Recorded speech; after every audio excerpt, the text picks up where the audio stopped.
और भारत में 47 लोकसभा की सीटें अनुसूचित जनजातीय वर्ग के लिए आरक्षित हैं। राज्यवार देखा जाए तो फिर मध्य प्रदेश में सबसे ज्यादा 6 सीटें आरक्षित हैं, लेकिन केवल ये 6 सीटें ही नहीं बल्कि जनजातीय वर्ग मध्य प्रदेश की अन्य सीटों पर भी सीधा असर डालता है। इस बार क्या है मध्य प्रदेश में जनजातीय वर्ग के मुद्दे और राजनीतिक दलों के दावे वादे, ये देखिए इस खास रिपोर्ट में। देश की सबसे ज्यादा आदिवासी आबादी मध्य प्रदेश में निवास करती है। ऐसे में आदिवासी वोट बैंक पर राजनीतिक दलों का फोकस होना स्वाभाविक है। 1999 के चुनाव तक अविभाजित मध्य प्रदेश में 40 सीटें थीं, तब अनुसूचित जनजातीय वर्ग के लिए 9 सीटें आरक्षित थीं। लेकिन छत्तीसगढ़ अलग राज्य बनने के बाद जब 2004 के चुनाव हुए तब तो 5 सीटें जनजातीय वर्ग के लिए आरक्षित हुई, लेकिन उसके बाद 2009 के चुनाव से जनजातीय वर्ग की आरक्षित सीटों की संख्या 6 हो गई। मध्य प्रदेश में अनुसूचित जनजातीय वर्ग के लिए शहडोल, मंडला, बैतूल, रतलाम, धार और खरगोन लोकसभा सीटें आरक्षित हैं। मध्य प्रदेश में निश्चित तौर पर आदिवासी बहुत बड़ा वोट बैंक है और बहुत बड़ा फैक्टर है। 6 सीटें मध्य प्रदेश में 29 में से आदिवासियों के लिए सुरक्षित सीटें हैं।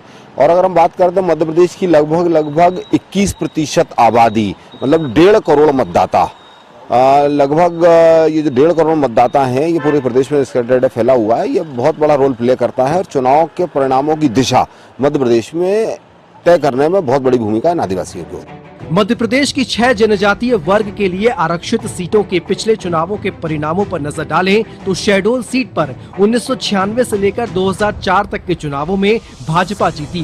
2009 में कांग्रेस को जीत मिली, लेकिन 2014 से लेकर अब तक भाजपा का कब्जा है। उधर मंडला में भी 1996 से लेकर 2004 के चुनावों में भाजपा को जीत मिली। 2009 में कांग्रेस जीती और फिर 2014 से लेकर अब तक भाजपा का कब्जा है। बैतूल में तो 1996 से लेकर अब तक भाजपा ही जीतती आ रही है। रतलाम सीट पर 1980 से 2009 के चुनाव तक कांग्रेस लगातार जीत रही है। 2014 में भाजपा के दिलीप सिंह भूरिया चुनाव जीते, लेकिन सांसद रहते दिलीप सिंह भूरिया का निधन होने के बाद 2015 में उपचुनाव हुए, जिसमें कांग्रेस ने फिर रतलाम सीट पर कब्जा कर लिया। लेकिन 2019 के चुनाव में मोदी लहर में रतलाम सीट भाजपा ने जीत ली। धार में 1996 में तो बीजेपी जीती, लेकिन 1998 और 99 के चुनाव में कांग्रेस को जीत हासिल हुई। 2004 में फिर से सीट बीजेपी के पास चली गई, तो 2009 में कांग्रेस ने फिर यहां से जीत हासिल कर ली। हालांकि 2014 से लेकर अब तक यहां भाजपा काबिज है। उधर खरगोन में 1989 से लेकर 1998 तक तो बीजेपी चुनाव जीती, लेकिन 1999 के चुनाव में कांग्रेस को जीत मिली।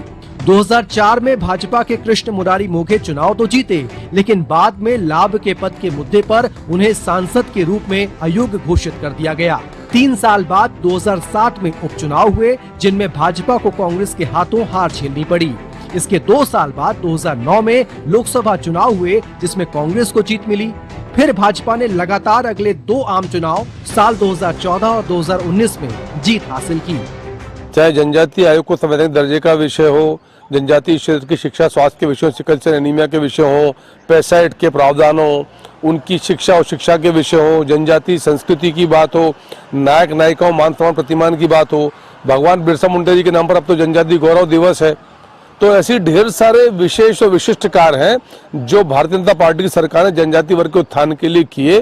तो राष्ट्रपिता महात्मा गांधी के पच्चीनों पर चलने वाली, उनके विचारों पर चलने वाली कांग्रेस इसको आदिवासी भाई बहन अपनी मात्र संस्था के रूप में देखते हैं। कोशिश जरूर की भाजपा ने 1-2 बार बरगलाने की, लेकिन अब उनकी समझ में आ चुका है कि अगर इनको हम सत्ता में लाएंगे तो हमारे युवाओं को घसीट कर रोड पर मार डालेंगे, हमारी बहन बेटियों को 10 फुट गहरे गड्ढे में गाड़ देंगे, और जब गाड़ने वाला पता चलेगा तो भाजपा का कार्यकर्ता ही निकलेगा। मध्य प्रदेश की इन 6 आदिवासी सीटों पर इस बार भी मुकाबला टक्कर का नजर आ रहा है। मंडला से इस बार भाजपा ने फिर मोदी सरकार में मंत्री और बड़ा आदिवासी चेहरा फग्गन सिंह कुलस्ते को मैदान में उतारा है, तो वहीं कांग्रेस से कमलनाथ सरकार में मंत्री रहे ओंकार सिंह मरकाम मैदान में हैं। धार से भाजपा ने वर्तमान सांसद छतर सिंह दरबार का टिकट काटकर 2014 में चुनाव जीतने वाली सावित्री ठाकुर को फिर उम्मीदवार बनाया है, तो वहीं कांग्रेस ने इस बार यहां युवा चेहरा राधेश्याम मोबाइल को मैदान में उतारा है। खरगोन में भी कांग्रेस ने युवा आदिवासी चेहरा पोरलाल खरते पर दांव लगाया। तो वहीं भाजपा ने सिटिंग एमपी गजेंद्र पटेल को एक बार फिर मैदान में उतारा है। बैतूल से कांग्रेस और भाजपा ने अपने पिछले चुनाव के चेहरों पर ही दोबारा भरोसा जताया है। यहाँ पिछला चुनाव हार चुके आदिवासी कांग्रेस के प्रदेश अध्यक्ष रामू टेकाम और दुर्गादास उइके के बीच फिर मुकाबला है। शहडोल में भाजपा ने सिटिंग एमपी हिमाद्री सिंह को फिर टिकट दिया है, तो कांग्रेस ने फुंदेलाल मार्को को उम्मीदवार बनाया है। उधर रतलाम सीट से भाजपा ने राज्य के वन मंत्री नागर सिंह चौहान की पत्नी अनीता चौहान को प्रत्याशी बनाया है, तो वहीं कांग्रेस ने पूर्व केंद्रीय मंत्री कांतिलाल भूरिया को मैदान में उतारा है। अभी फिलहाल देश भर की अनुसूचित जनजातीय वर्ग के लिए आरक्षित सीटों में से 70% पर भाजपा काबिज है। मध्य प्रदेश की 6 अनुसूचित जनजातीय वर्ग के लिए आरक्षित सीटों पर भी भारतीय जनता पार्टी का कब्जा है। हालांकि आदिवासी इलाकों में कांग्रेस भी इस बार जोर लगा रही है, लेकिन जनजातीय वर्ग के लिए आरक्षित सीटों पर इस बार किसको बढ़त मिलेगी, ये तो लोकसभा चुनाव के परिणामों के बाद ही पता चलेगा। कैमरामैन गौरव निरगुड़कर के साथ आदित्य श्रीवास्तव, डीडी न्यूज, भोपाल।